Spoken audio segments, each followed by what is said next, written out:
It's a real pleasure to see so many people here this afternoon. There's lots of us UKAEA folk who actually work around the Harwell site, but I don't know about you. I feel I never get a chance to see half of them because we're in different buildings and we don't really get together. And that was actually part of the point that was in John Wilkins' mind when he initiated this series of lunchtime talks. The biggest pleasure really was introducing my own colleague, Nick Hance. Thank you. Who's going to talk to us about the history of the Harwell site. You could say Nick has a bit of that history himself, because I think he started here in 1959 as a young scientist. So a lot of that time Nick has been here. But actually, because he knows so much about it, he's going to do this in 2 bites. So we're starting today, I think, with sort of prehistory up to 1948. It's my pleasure to introduce Nick, and I know it'll be fascinating. Thank you, Beth. That's a map of where we are. I think it's indicative of the historic nature of the area that Harwell's located. It's got some very interesting features. Starting from the top, we've got Brunel's Great Western Railway, built to connect the city of London with the city of New York with the ribbon of steel. The bit that goes across the puddle is, of course, the paddle steamer, SS Great Britain. We've got a number of Roman roads crisscrossing the site. The Portway, which is the A417. We've got the Icknield Way, which is actually goes through the site there. Something called Straight Street, which comes all the way down here. And we'll be coming back to 1 or 2 of these roads during the course of this talk. And of course, we've got Europe's oldest green road, the Ridgeway. So really, in a way, the history starts 3,000 years ago with the construction of this Roman road, and well, this old road, which was, and then the Roman roads. However, enough of dim and distant past. Let's leap forward to a point in time only 300 years ago. The Golden Mile. That's that bit of Straight Street which bisects the site from the north to the south, connecting Oxford with Hungerford. And it says on here, and you can find this stone just outside the MRC building, this is on the site of the original Golden Mile over which William of Orange passed on the 11th of December 1688 on his way from Hungerford to Oxford on the journey to London to accept the Crown of England. And those of you who are much more versed in history than I am will remember that William of Orange landed with about 4,000 men on the south coast, half of them Dutchmen, half of them Englishmen, all these soldiers, and he, above all, he wanted to avoid a civil war. He knew that James was going to be abdicating. He marched all the way up from the south coast, Brixham I think he started off, and actually camped on this field 300 years ago, waiting for news from London. And when he got that news, he then marched all his men off up following the Thames to London. While they were here, they got into mischief. They sacked the Roman Catholic Church down in East Hendred. They set fire to the priest's vestments and 1 or 2 other bits and pieces. So there was quite a large occupying force here on this line of the Golden Mile, so called because it was always been the site of a trading fair. And it was on the boundary between East Hendred and Chiltern Village, and also the Harwell Village parish. That boundary meets round about the MRC building. And if you remember from the previous map, there's this road called Straight Street running through the site. About a mile of it was used for trading fairs. These were illegal, and when the bailiffs from East Hendred came up and said, "Get off our land," they would move 50 yards to the east and camp on in the Harwell parish. And then the Harwell bailiffs came up and they moved slightly south into the Chiltern parish. So the Golden Mile is actually a piece of road which became about half a mile wide and a mile long, and an enormous amount of money changed hands, hence its name. Right, let's move on now to the last century. We can say that now, can't we? This is a view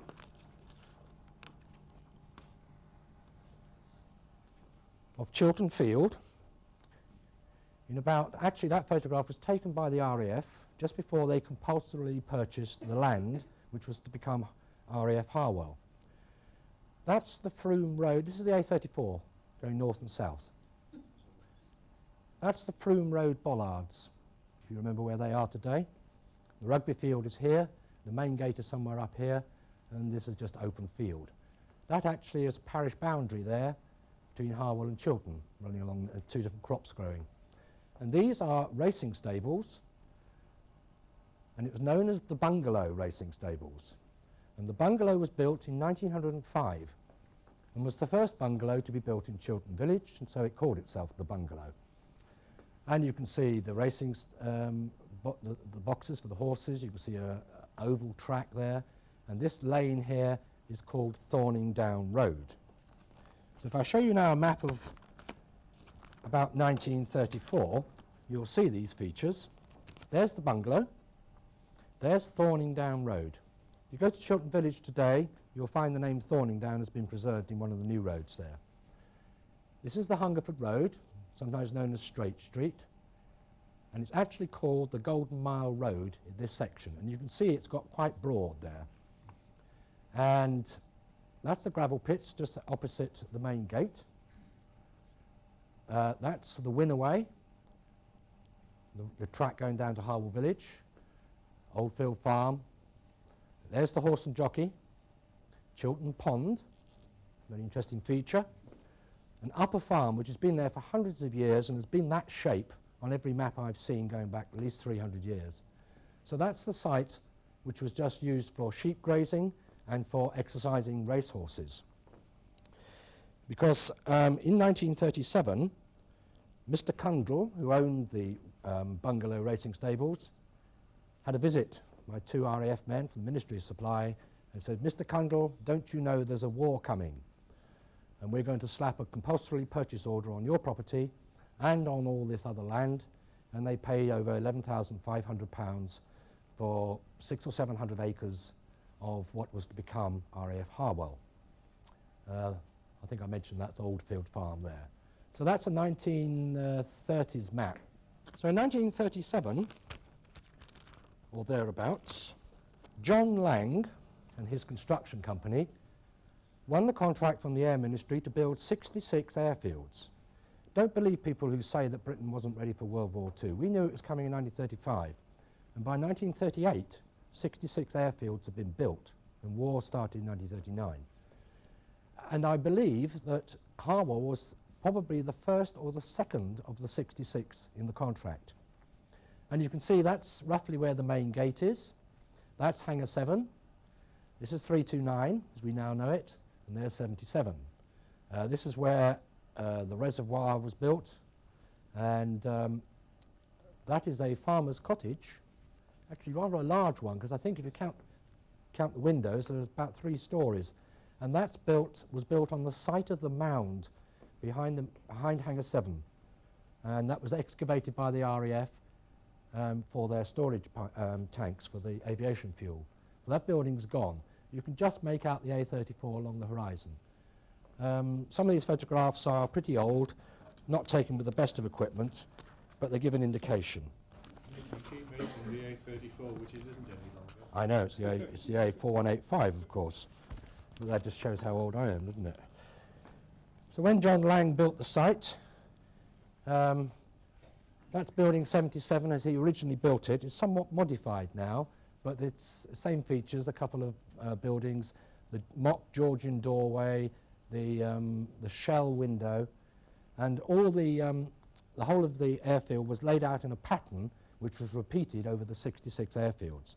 So visiting air crew knew where the pay office was, where their billets were. If they wanted to go to the church, they knew where that was, and all the recreational facilities, the most important, of course, being the NAFI. This is the view of the hangars that were built at the time.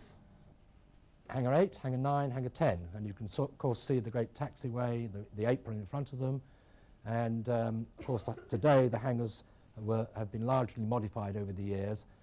That rear door of Hangar 8 is still very much as it was used in the RAF, except that we've welded up the doors now, some years ago of course, and that hangar's gone, and this is due for demolition sometime in the next 3 to 4 years. I got these photographs because I tracked down the secretary to John Lang, who's now an old lady of about 84, who's still living in Sutton Courtenay, and she gave me these photographs.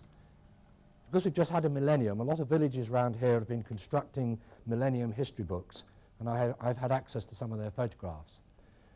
This is a rural scene in about 1939, 1940. That's Chiltern Village. This is the road coming down from Hagbourne Hill, and in the distance there you can see aeroplanes parked on the airfield. So that's RAF Harwell underneath Scutcham Knob and the Ridgeway, and I think that's a very nice photograph. I met a man called Wilfred Cross. This is rather a fuzzy photograph, but he was a medical orderly on site here, and that's his ambulance, and it's parked just behind the NAFI, or the social club, and just behind it is a little square building which is still there today. If you go out the north gate, turn sharp right, there's a larger building, then a small square building with a pointed roof, which I think the ground staff use today for keeping mowing machines in. That was the ambulance station. And if you stand in front of the ambulance station, you'll be looking down between the hangars straight out onto the airfield. Their equipment was pretty rudimentary. They had a stretcher, they had powdered sulphur, they had morphine and bandages, and that was about it. And they would bring any injured from an aircraft crash or an accident on the airfield into the hospital, which is next door, which is now 166, I think.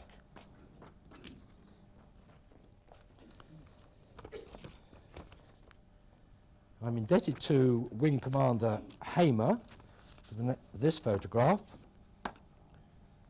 which shows Hawker Hinds flying over Oxfordshire. We've now got that in our records, so you can see that they're string and sealing wax type aircraft, and they are, as I say, Hawker Hind, and they were light bombers. This is a visit by King George VI, who came to Harwell, RAF Harwell, in 1938. Incidentally, it's only by accident that this place became called Harwell in the first place. It was only because the commanding officer lived in South Drive, and that was in the parish of Harwell. He said, I am going to call this station RAF Harwell, not RAF Chiltern. Because the bigger part of it actually does lie in Chiltern. It's a Vickers bomber, 1940, grass runways. They were cleared by men with shovels to clear the snow off. They were illuminated by what they call gooseneck flares, large canisters of paraffin with a wick, all very rudimentary. And it was a very bleak and isolated place, was RAF Harwell. Because one of the things the RAF did was to cut down every tree within 2 miles of the place. Okay, some of you will recognise your buildings. Building 151, 152, 153. I have to wonder about who the tall guy was in the middle. He must have been on extra rations when he was a child during the Depression. But that's the parade ground, and that piece of ground is still there today, and we use it as the parade car park. Here's an aerial shot. This is a picture of RAF Harwell from 20,000 feet. I've actually modified the photograph to put in the runways proper, because I used it for another talk, and I can't unpeel them. So, but that's a picture of, there's Oldfield Farm, there's the old A34, and you can see 7, 8, 9, and 10, the aircraft hangars. That was a gunnery range for setting up the machine guns on the aeroplanes.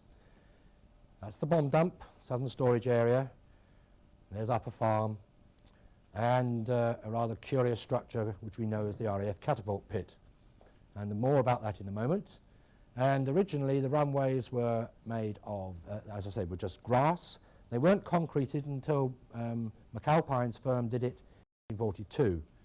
And for aggregate gravel, he dug pits down in Sutton Courtenay, just behind where we've got a pumping station. So that's the reason why we came to own that land. It was part and parcel of RAF Harwell. So those 3 quarries behind the pumping station, which we filled up with sediment from the water purification process, the materials came to make those runways. So I mentioned the RAF catapult pit. What time did we start? Right. Okay. That's an aerial view taken in the year 2000, quite up to date, and you'll see easily the outline of the catapult pit in the grass. There's the Chiltern Garden Centre. Let me tell you about the catapult pit, a fascinating piece of experimental equipment. And we start with a picture of the battle cruiser HMS Hood, taken in 1926. The reason being that just there is a spotter plane. And this was the first warship to be fitted with a spotter plane that was launched by a catapult system off the deck. On the King George VI battleship, it went across the ship, athwart, is that one? I can't remember the technical word. And the idea was they had about 6 of these in crates in the store below, and when they hadn't got much anything in the way of radar in 1926, the plane would take off, do its spotting, report back, and drop into the drink, and usually they managed to fish out the pilot. So that was back in 1926 when the RAF were developing catapult systems capable of launching 3 or 4 ton aircraft into the air. Now the scientists at RAE Farnborough were also developing these techniques, and they actually had a system which was on rails, 25 feet from side to side, an especially strengthened aircraft, and they had a towing rope and a winch which pulled the aircraft at high speed along the rails until it took off. And in such ways they could manage to launch a 30,000-pound plane using a winch system. But always thinking big, the boffins at RAE Farnborough said, let us build something that's capable of launching a plane which is 70,000 pounds. That's about 30 tons. I've tried to put together from the literature an explanation of how the RAF catapult system worked. So under the ground, you have a 100-foot diameter pit, about 12 feet deep, lined with concrete. In there is some turntable system. I haven't established whether it rotated from the middle at the bottom or whether it's hung on a circular ring around the top. On this turntable were 12 Rolls-Royce Kestrel V12 engines, 6 of them acting as pumps, into 6 acting as compressors, and they ran at full speed. In this way, they were able to generate 200 psi of compressed air. Then using something which I've just called main reservoir, because they haven't got the information, they used a combination of hydrodynamic using water and air, and they managed to convert 200 psi into 2,000 psi. Leading off from this circular pit were 2 arms, 270 odd feet long at 60 degrees. And the idea was that you had an airplane standing on the top here with a hook connected to its undercarriage, and down that trench was a telescopic ram which opened very quickly when they threw the valves open. There were 2 of these trenches. The idea was you launched one aircraft, then you rotated the turntable by 60 degrees, and 2 or 3 minutes later you could launch a second one. And so it was a system designed to rapidly launch bomber aircraft off short runways. Now, I haven't got all the details dead right, but that's the information as of today. 1 or 2 photographs showing the construction of it. Right. Okay, sorry it's a bit mottled. Gives you some size of the scale. Interesting, what I think is the most interesting thing in this photograph is actually that chimney pot there, because that's the roof of the bungalow. They didn't knock it down straight away, they used it as a works office for a while. So that's building the deck, which was capable of taking a 30-ton bomber, and also for the rotation of it. There's another view of the construction. This time it shows the hangars in the background. There's RAF Harwell, and there's hangars 8, 9 and 10, and you can get some idea of the scale again. All this was built from about 1939 to about 1942. This gives you an indication of the size of the telescopic rams in the trenches. Enormous bits of kit. Not much of it is there now, I have to say. We hope. And there's a picture showing one of the trench arms, the rams underneath. The hook used to travel down here at high speed. And that's a conventional aircraft taking off from one of the runways, and that's the ridgeway in the background. So that's what's underneath the football pitch. the rugby pitch, and that's what we're digging up underneath that big tent. Interesting historic document, because it's dated September 1946, which is after RAF Harwell became AERE Harwell. To the director, there's several more pages. Catapult for heavy bombers situated at the airfield at Harwell. It's been decided that no further requirement exists for the above catapult and that in due course it may be reduced to produce. That's in 1946, so it was still here in 1946. Before this is done, authority has been given by that organisation for the Royal Aeronautical Establishment to salvage certain parts for use in their future experimental work. But no financial approval has yet been given to cover the cost of their removal, as it is understood that the catapult does not constitute an obstruction. It actually mentioned a man called Mitchell, whose job it was to look after it. He used to live in the circular pit for about 5 years. He was a gnome. He was a short man. He wasn't used to the light. Apparently he was paid.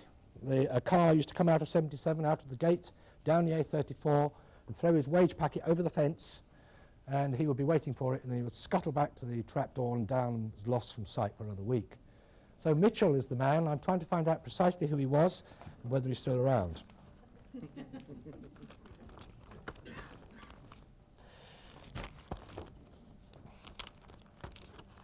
The view of RAF Harwell in about 1942, showing the hangars, lots of aircraft scattered all over the place, and they've just concreted in the runways. You notice they intersect in the middle. Now, only a madman would design an airfield, have 3 runways intersecting in the middle, and at the same time designate the airfield as a training station. Consequently, there were lots of crashes. Bits of aircraft are scattered all over the hills, I'm afraid. Most of the sites are known today, and RAF archaeologists and people of that ilk are digging up the remains, and I think we can safely assume that any bodies have already been removed, but there is quite a lot of debris around about. And of course, the intersection of the runways is roughly halfway down Fermi Avenue over into the bus park region. Right, just a quick flash through some of the aircraft that were stationed here. That's an Armstrong Whitworth Albemarle, a 2-engine bomber, and the interest about this aircraft was that it was used, 6 of them were used on the night before D-Day to carry paratroopers that were dropped into France before the D-Day invasion the next day. I'll just come back to the RAF D-Day memorial service in a moment. But what RAF Harwell really became famous for was gliders. There's the hangar background. This is Fermi Avenue. This is a Stirling aircraft towing a Horsa glider. And there were hundreds of these Horsa gliders here, all over the airfield. People in Harwell village will remember them coming in kits on the backs of lorries for month after month after month. The tow rope there, the idea being they were towed across the channel. When they got over to France, they cut the tow rope and the glider literally crash landed. Mostly the men survived. I always think that's a nice dramatic photograph. I'm not sure it was actually taken at Harwell, but it's at Handley Page, Halifax. 4-engine bombers certainly were stationed here for a while, and towing a Horsa glider. And that picture was used in the Oxford Mail's special edition of the 50th anniversary of D-Day. Bearing in mind this has always been an experimental place, there was something called the Mark V, Martin Baker aircraft. Though that's a picture of it taken somewhere else, it actually made its solo flight from RAF Harwell. That was towards the end of the war.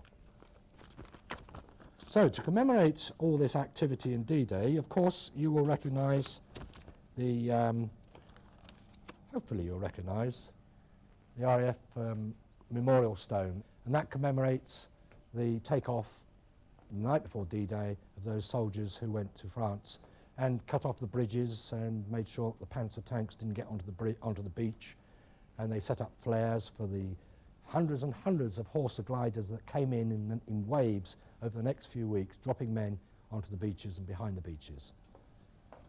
And still to this day, we have a service on the nearest Saturday to June the 5th. Some of you have probably attended this service as John McEwen last year, laying a wreath. We always lay a wreath on behalf of the staff. Rutherford do the same. Members of the British Legion. There's usually a couple of hundred members of the public. And of course, we're seeing the children and the grandchildren now of the men that we're commemorating. Now, RAF Harwell suffered some damage in the war. It was bombed and it was strafed. That is a ventilator shaft in the mound in Building 3. Just where he's pointing is a bullet hole. And I believe that the bullet was salvaged. It fell down the bottom of the ventilation shaft and it was found, and it's in somebody's possession. These are two guys from a local historical aviation research group, preservation group, and we gave them a tour around Harwell a few months ago, and they knew about this bullet hole and wanted to see it. I'd never found it. They knew exactly where it was. It's still there. You can go and find it yourself now. Behind Hangar 7, on the mound, ventilator shaft round towards the main gate. And that was the result of I think it was a Messerschmitt that strafed the site, and they were trying to blow up the petrol store, I think, as well. A number of bombs fell on RAF Harwell.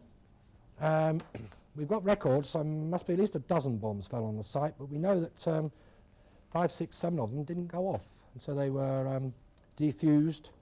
And as was the RAF tradition, the bomb cases were painted white and stuck up in front of the commanding officer's window, the front door. When ARE Harwell opened on the 1st of January, all this paraphernalia was removed and thrown down the bomb dump, where their existence remained a closely guarded secret for the next 50 years.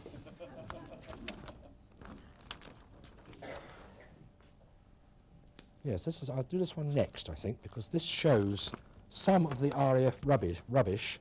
This is a photograph that was given to me. It's not a very clear one. A private photograph taken by an officer who was stationed here. What is that? It's a piece of something, and it's in a pit somewhere on this site. He couldn't remember where it was, which is a pity, because I'm sure Malcolm Crook would like to know. And but that's typical of rubbish that was buried by the RAF on this station towards the end of the war. They never believed for 1 minute that the boffins were going to come here, in spite of the fact that Attlee got up in the House of Commons in October 1945 and said that we're going to build an atomic energy research establishment in Britain, and the choices, the reasons, the requirements, they needed large buildings for putting up reactors and other nuclear engineering equipment quickly. Don't forget there was a Cold War on. To build an atomic energy research lab from scratch would have taken 2 or 3 years before they could start working. They could start working from January 1946, and they did. All the main services they needed were on site. It was a remote location which could be made secure. They needed access to London, so that would be the old A4. Remember the A4? And of course the Great Western Railway. They wanted large amounts of cooling water to cool the reactor. The Thames wasn't far away. And they needed a low water table because they anticipated burying waste even before they built this place. And the water table here is at least 10 to 15 metres deep over most of the site. We were offered 3 airfields in Oxfordshire, and 2 in Oxfordshire and 1 in Gloucestershire, and RAF Harwell was chosen because Cockcroft liked it. We had a meal in the Horse and Jockey pub. We said, I like this place best, I like the cherry orchards, and that's where we'll come. They actually wanted to build the Atomic Energy Research Establishment near Cambridge. Its nuclear lab was considered to be superior to the Oxford Clarendon lab. But the Air Ministry said, no, we want all the airfields to remain in our control in East Anglia because that's within bombing range of Moscow. So we couldn't get any airfields in East Anglia, and we had to make do, as they thought, with this one. And The other one we were offered was RAF Benson, which of course became the home for the Queen's flight and all the rest of it. So that's Hangar 10, and they're raising the roof by 15 feet or so to accommodate the Beppo reactor. And whilst they were raising the roof, they were also digging out the foundations. That shows the scale of the excavations that went on in Hangar 10 just to accommodate the air ducts for the Beppo reactor. And you can see there's the size of the man. So this is about 8 feet high and 10 or 12, 15 feet wide, whatever. All full of rubble now, aren't they, John? Not quite. But that's what's underneath our feet. The company that had the job of turning RAF Harwell into AERE Harwell was the firm of Chivers and Sons. That's Hangar 10. This is the air cooling duct, the stack, the Beppo chimney. It's the only photograph I know which actually shows it going up. But you can see it's got a lot of concrete here, a lot of reinforced concrete. This is one of the air ducts going into towards the reactor. This is the Beppo chimney in its final state. And there are a number of features about this photograph that I like. 200 feet high. Looks as though it's been snowing, doesn't it? That is the mire and the mud, the chalk that this site had to endure for about 10 years, from 1946 onwards. People who worked here were classified, the work they were doing, top secret. They weren't even allowed to mention where they worked, let alone what they did. Yet any atomic boffin was immediately recognisable on a Saturday morning in any town in Oxfordshire because his clothing was spattered with chalky mud. So all the boffins were identified by their clothing. So this is the state of the site in 1948, and these are some of the original RAF buildings where the Bowsers that carried the aviation fuel, they were housed there. There's Building 220 just being built. More about that in the next lecture. And you can see there's nothing down here at all. Building 220 was the first one. Chivers won the contract to build all the red brick buildings you see around us, this being the first. And he carried on building right down to the reactor site. He employed something up to 1,500 Irish navvies.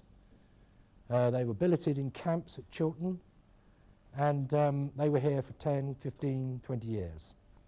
And it made the firm of Chivers, who went on to build things like Basingstoke General Hospital, Aldermaston, and places like that. So we're nearly at the end now. This is an aerial view then of the site in 1948.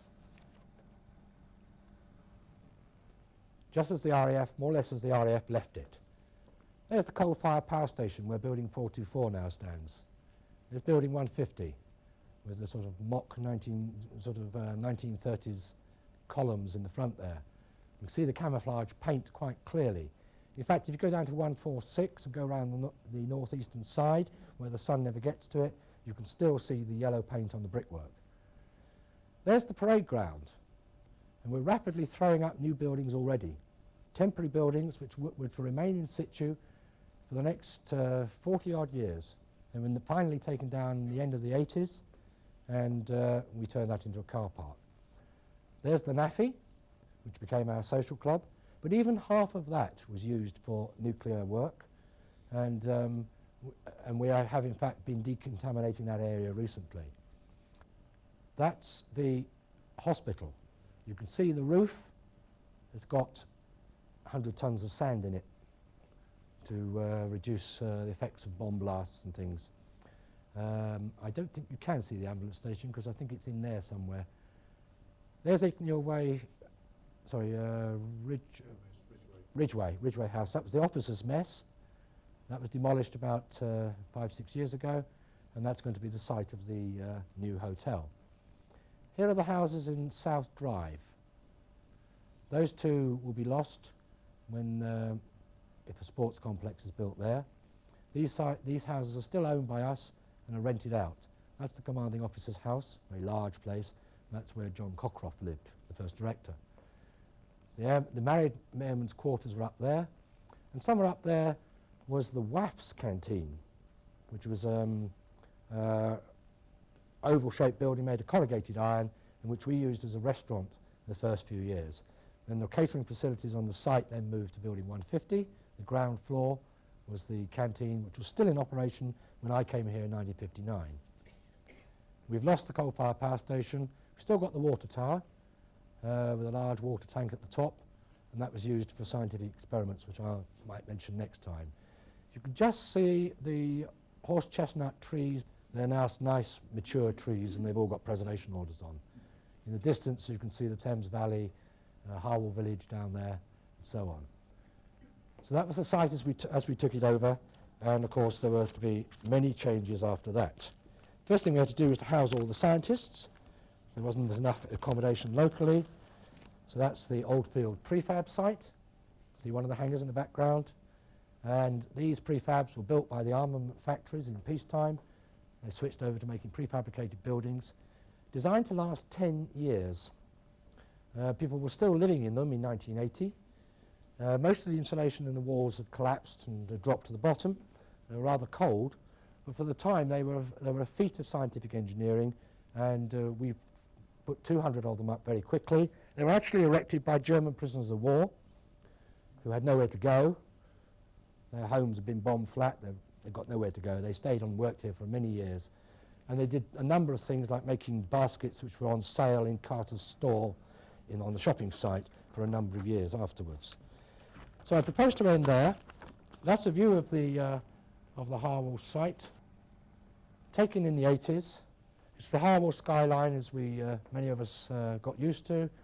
That's the coal-fired chimney. That's the Beppo stack, building 220. That's the tandem. Yeah. I think building 351 is obscured in there somewhere, but that's the skyline, and as that's a sunset, I propose to finish there. Thank you.